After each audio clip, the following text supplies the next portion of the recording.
For centuries, Earth had been viewed by the Galactic Union as a backwater, a planet rich in potential, but hampered by its relatively late entry into interstellar affairs. The established powers, with their advanced technologies and sprawling empires, had long dismissed humanity's military capabilities as limited to basic defense and minimal offensive power. The humans were tolerated, their diplomats welcomed for trade and knowledge exchange, but never feared. Their fleets were small, their technology considered rudimentary in comparison to the titans of the galaxy. Yet Earth had quietly prepared, studying, adapting, and advancing beyond expectations. The first sign that something had changed came, not from Earth itself, but from the uncharted edges of the Cassiopeia sector. A transmission, heavily encrypted and unusually confident, was intercepted by the Galactic Union's intelligence network. It bore the signature of Earth Command. We advise all powers to reconsider any underestimation of human military strength. The message read simply before the encryption cut off. Few took it seriously at first. Some even mocked the notion. Commander Davis stood aboard the indomitable Earth's newest warship, the pride of the Terran fleet. The ship was a marvel of human engineering, compact, heavily shielded, and armed with weapons that integrated both advanced physics and clever tactical innovations. "This will be the day the galaxy learns who we really are," Davis said quietly, gazing at the stars outside the bridge's viewport. Lieutenant Miller, the tactical officer, nodded. "They think they know us, but they don't." The catalyst came when a patrol from the Sarnak Coalition, a powerful and proud alien empire, encountered a human mining convoy near a disputed asteroid belt. Expecting an easy raid, the Sarnak fleet moved in with overwhelming force. What they found instead was a trap. The mining convoy was a lure, bait carefully set by human strategists. As the Sarnak ships closed in, Earth's fleet emerged from hiding, emerging from stealth fields and hidden jump points. "Engage all systems," Davis commanded. "Let's show them what happens when they poke the bear." The battle was swift and devastating. Human ships employed tactics that blended unpredictability with surgical precision. Their weapons struck hard and fast, targeting command centers, and power cores with pinpoint accuracy. The Sarnak were caught off guard. Their overwhelming numbers meant nothing against the humans' coordinated strikes and adaptive strategies.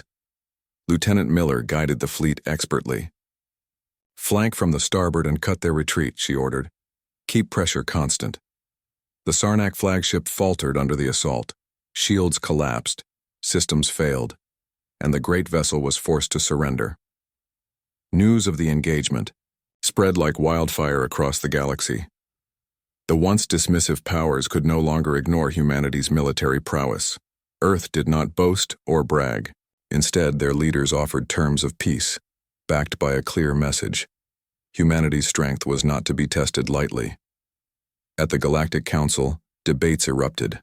Some argued Earth should be welcomed as an equal partner in galactic defense.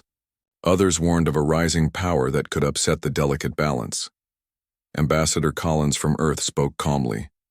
"Our military strength is not a threat but a promise, to protect ourselves and those who seek peace." Yet not all were willing to accept this new reality. The Vornak Dominion, a warlike empire with centuries of conquest behind them, saw Earth's rise as a challenge. They assembled a fleet far larger than any Earth had faced, confident their experience and numbers would overwhelm the humans. Commander Davis prepared the Indomitable and the Terran fleet for what many expected to be a catastrophic battle. "Remember," Davis told his crew, "our strength is not just in our weapons, but in our unity, our tactics, and our will to survive." The battle was fierce, the Vornak fleet pressing hard with overwhelming firepower. But Earth's forces were calm, executing complex maneuvers that fractured the enemy's formation.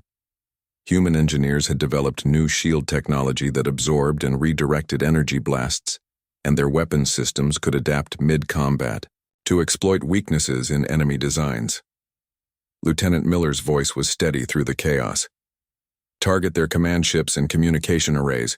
We cut the head, and the body will fall." The Indomitable led a daring strike into the heart of the Vornak formation, evading missile barrages and returning fire with devastating effect. As the Vornak flagship exploded in a blaze of fire, their fleet's morale shattered. Many ships retreated, others surrendered. The galaxy watched in awe as humanity unveiled not only their military strength but their unyielding spirit. After the battle, Earth's leaders convened with the Galactic Council. The message was clear: humanity would no longer be underestimated. Ambassador Collins declared, "We do not seek conquest, but we will defend ourselves and our allies with every resource and tactic we possess. Let this be known as the day humanity unveiled its true strength." From that day forward, Earth was no longer the forgotten backwater but a rising power respected and feared. The humans' tactical brilliance and innovative technology had reshaped galactic politics. Commander Davis reflected quietly on the bridge of the Indomitable. "We've shown them who we are, not just survivors but warriors and strategists," he said. Lieutenant Miller smiled. "The galaxy has changed, and so have we. The stars held endless challenges, but humanity was ready, stronger, smarter, and united.